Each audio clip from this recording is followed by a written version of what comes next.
राधे। तो यह परीक्षित कह रहे हैं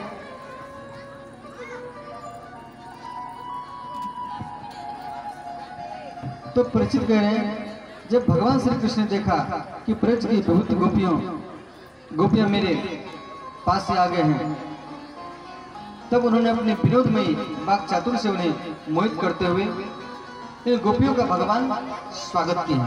स्वागतम वो महाभागा,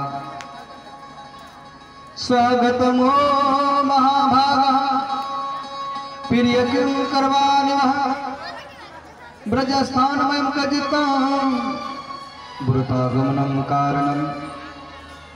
तो इस प्रकार भगवान गोपियों का स्वागत किए। यह भगवती गोपियों आपका स्वागत है। बतलाओ तुम्हें प्रसन्न करने के लिए मैं कौन सा काम करूं, और ब्रजमंडल में सब कुशल तो है ना। इस प्रकार भगवान गोपियों से कह रहे हैं। और भगवान कह रहे हैं जो इस समय यहाँ आने की क्या आवश्यकता पड़ गई, और अभी रात्रि 12 बज रहा है।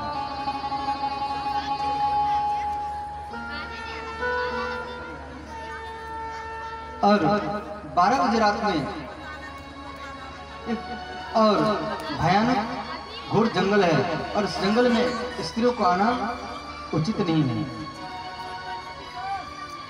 बड़े बड़े जीव जंतु इधर उधर घूमते हैं, और तुम सब यहाँ से तुरंत अभी लौट जाओ। और रात का समय है और स्त्रियों को रुकना नहीं चाहिए।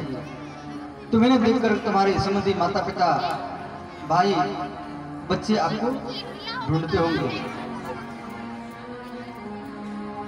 और आपका कर्तव्य है जब अपने पिता पुत्र सास ससुर पति का बच्चों का सेवा करें।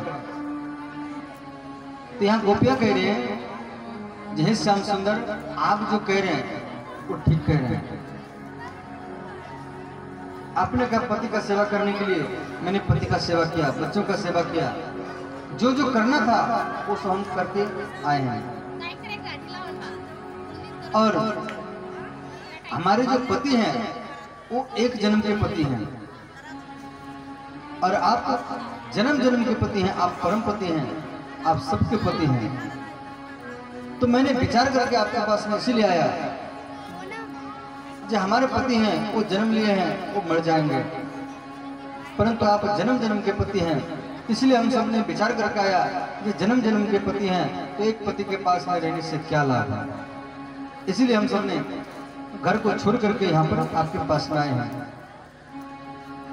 और आपको इस प्रकार निष्ठुरता भरे वचन बोलना नहीं चाहिए।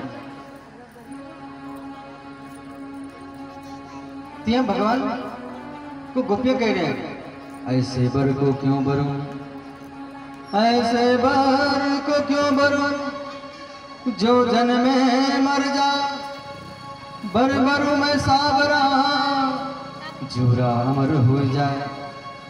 हे श्याम सुंदर, ऐसे पति को पास में रहने से क्या लाभ जो जन्मे और मर जाए, जो जन्म ले और मर जाए। और आप जन्म जन्म के पति हैं, और आपके पास में आने से मेरा सुहाग अमर हो जाएगा, इसीलिए हम आपके पास में आए हैं।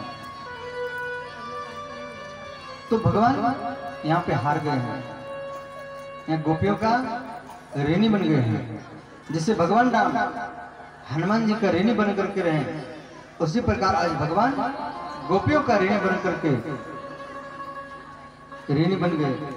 कहे गोपियों मैं हार गया और आपका जीत हुआ।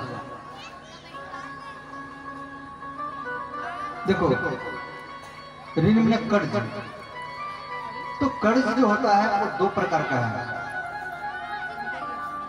तो कर्ज से व्यक्ति को मुक्ति भी मिलता है, और कर्ज से व्यक्ति को बंधन भी मिलता है।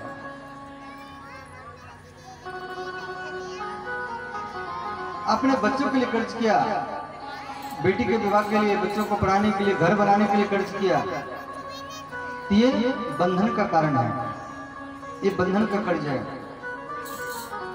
और यज्ञ अनुष्ठान के लिए कर्ज किया, मंदिर बनाने के लिए समाज में कर्ज किया, तो वो कर्ज जो है, कर्ज से व्यक्ति को मुक्ति मिलता है।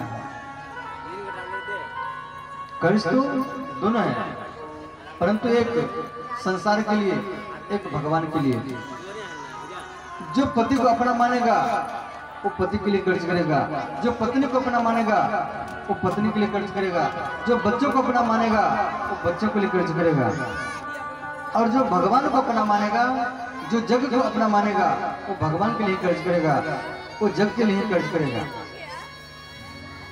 देखो, मांगना साधारण बात नहीं है, हर व्यक्ति नहीं मांग सकता है। हम लोग भिक्षा करने के लिए जाते हैं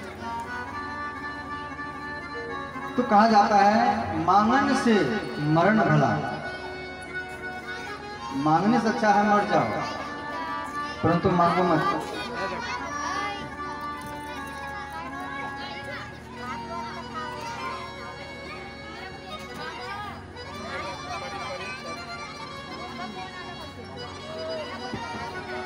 हमारे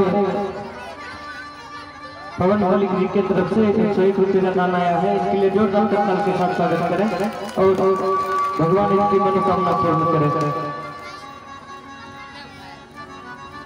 कहा जा रहा है मांगन से मरण भला, मांगने से अच्छा मर जाओ, परंतु मांगो किसी के पास मत।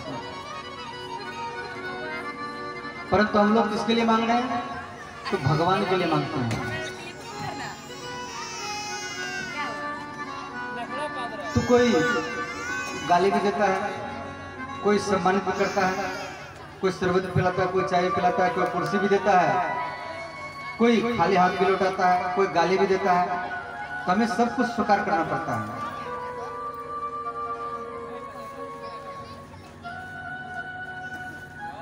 तो मरता कौन है? जो मांगने के लिए जाता है वो तो मरा हुआ है ही। और मान लो आपके पास में गया मांगने के लिए और आपने मना कर दिया, तो मांगने वाले से पहले आप ही मर गया। तो देने वाला पहले मर जाता है जो मना करता है। तो इसीलिए तो हम भगवान के लिए 100 रुपया खर्च करने में कतराते हैं। भगवान को 100 रुपया देने में हम सोचते हैं ये फालतू है, बच्चों को सब्जी लाकर खिला देंगे एक दिन, तो एक दिन समय कट जाएगा। 100 रुपया देने के लिए हम लोग घबरा जाते हैं। 100 रुपया कर्ज नहीं कर सकते हैं। हम लाखों लाख रुपया परिवार के लिए, बच्चों के लिए, बेटा बेटी के लिए, घर बनाने के लिए लाखों लाख रुपया का खर्च करते हैं, परंतु 100 रुपया भगवान के लिए कर्ज नहीं करते हैं। देखो, भगवान स्वयं बोले हैं, बहुत व्यक्ति के ऊपर में कर्ज है, पास में आते हैं, बाबा मेरे पर इतना कर्ज है, कैसे चुकेगा? तो भगवान स्वयं बोले हैं कि तू मेरे लिए कर्ज करके देख, मैं तेरा सारा कर्ज को न चुका दूं तो कहना। अब भगवान के, आप संसार के लिए, बंधन के लिए लाखों लाख रुपया कर्ज करते हैं, अब भगवान के लिए 100 रुपया कर्ज करके देखो, आपका जितना भी कर्ज है वो स्वतः समाप्त हो जाएगा। तो इसलिए यहाँ भगवान श्री कृष्ण एक गोपियों का ऋणी बन करके ऋणी बन गए, जैसे भगवान राम हनुमान जी का ऋणी बन करके आज तक भी, आज तक रहे हैं।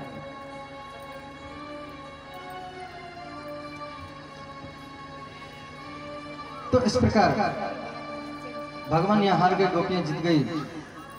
तो भगवान श्री कृष्ण सब गोपियों को लेकर के रस करने के लिए जा रहे हैं। तो इन गोपियों को लगा कि कृष्ण हमारे बस में हो गया, अब मैं जो कहूंगी कृष्ण वही करेगा। तो भगवान तो अंतर्यामी है, वो सब कुछ जानते हैं। तो भगवान समझ गए ये गोपी के मन में अहंकार आ गया, इनका अहंकार कैसे दूर होगा। तो भगवान श्री कृष्ण एक गोपी को लेकर के वहां से अंतर ध्यान हो गए। अभी सारा गोपियां दिख रही है, जो भगवान कहाँ चले गए?